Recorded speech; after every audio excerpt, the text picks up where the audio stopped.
Cuando usted toma una Biblia en español, por supuesto, o en cualquier idioma indoeuropeo, inglés, alemán, francés, italiano, etcétera, usted va a abrir la Biblia desde este lado, por supuesto, y va a leer desde aquí el libro de Génesis.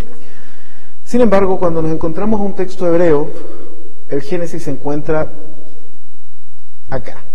Es decir, lo que para nosotros sería el Apocalipsis, como leer una revista al revés. Hay gente que le gusta leer libros de atrás hacia adelante, o revistas o diarios. Bueno, el hebreo, ya que es un idioma semítico, se escribe de derecha a izquierda.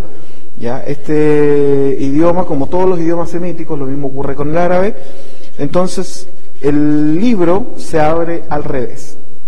Puede ser un dato interesante, puede que le incomode en un principio leer un libro al revés, pero la verdad es que no tiene nada de complejo. Uno después ya se acostumbra y, por lo tanto, lo que aparece al final de un libro en español es lo que está al principio en un libro en hebreo. Un ejemplo de ello es la palabra, o vamos a escribir, mejor dicho, una palabra que es muy conocida. La vamos a escribir aquí.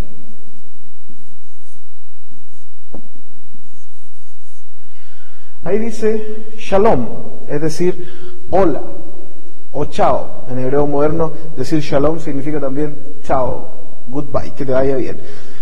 Por lo tanto, si se fijaron, escribí de aquí hacia acá, las consonantes son las más grandes, todo esto que va aquí abajo son las vocales, lo vamos a aprender ya con el tiempo. De hecho, si ustedes se enfrentan a un texto de hebreo vocalizado, como la Biblia hebraica Stuttgartensia, como esta, por ejemplo, que se las recomiendo mucho, entonces se van a dar cuenta que además de las consonantes, además de estas letras grandes, vienen muchos puntitos, rayitas, acentos, etcétera, tanto abajo como arriba del texto. Con el tiempo vamos a ir aprendiendo qué significa cada uno de esos símbolos. Por lo tanto, lo importante es la dirección de la escritura es de derecha a izquierda, primero la consonante y después la vocal. Aquí tenemos un caso en donde una vocal va en medio de las consonantes y no abajo. Ya es uno de los pocos ejemplos de vocales supralineales que existen en el hebreo bíblico. Por lo tanto, aquí dice, si lo tenemos que transcribir al español, dice shalom, que significa hola. Vamos entonces ahora a conocer las consonantes, o los invito a conocer las consonantes dentro de un texto bíblico, el famoso texto bíblico del Salmo 1. Muy bien, entonces ahora vamos a conocer el alefato en el texto bíblico para ir ya asociándolo a lo que es la escritura hebrea. Vamos a comenzar entonces con el Salmo número 1, donde la Reina Valera traduce: bienaventurado el varón que no anduvo en consejo de malos.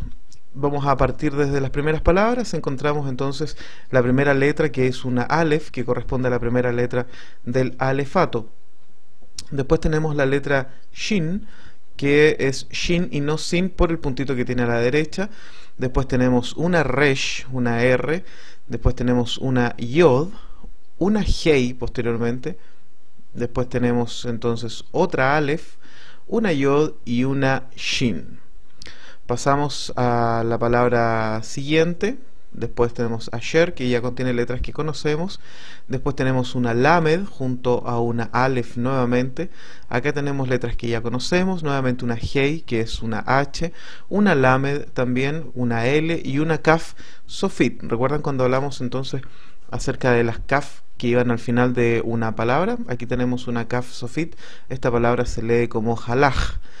Después tenemos una Bet, la segunda letra del alefato.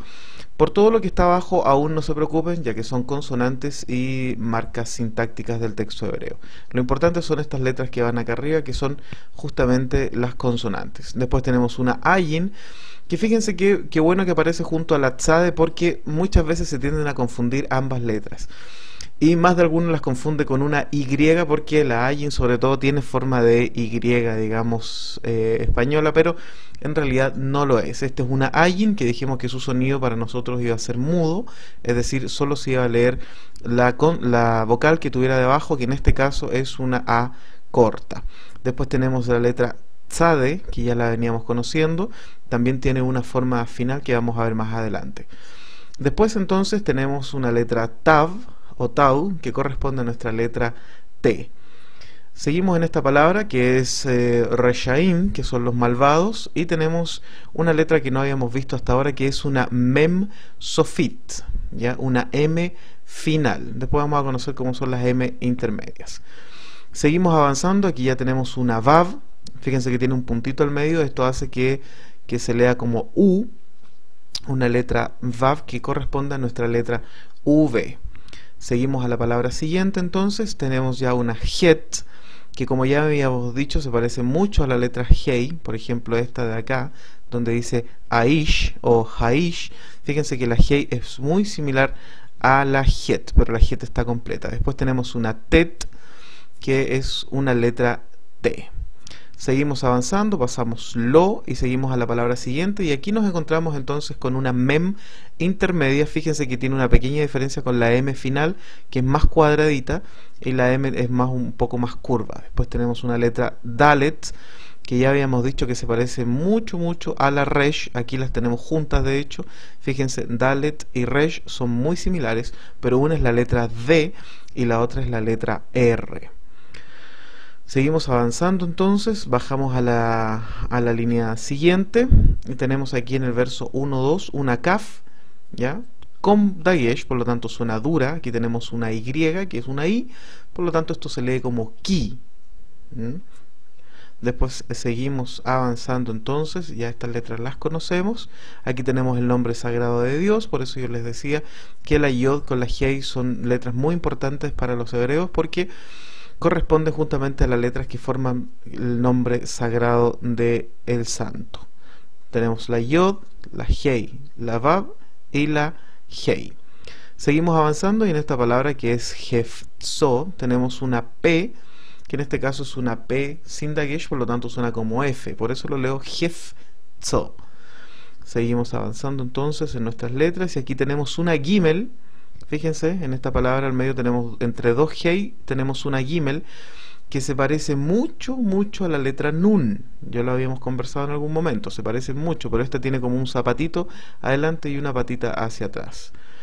Seguimos avanzando entonces en nuestro texto hebreo, bajamos a la línea que sigue, seguimos revisando algunas letras y aquí nos encontramos con el verbo Natán, que aquí dice Yiten.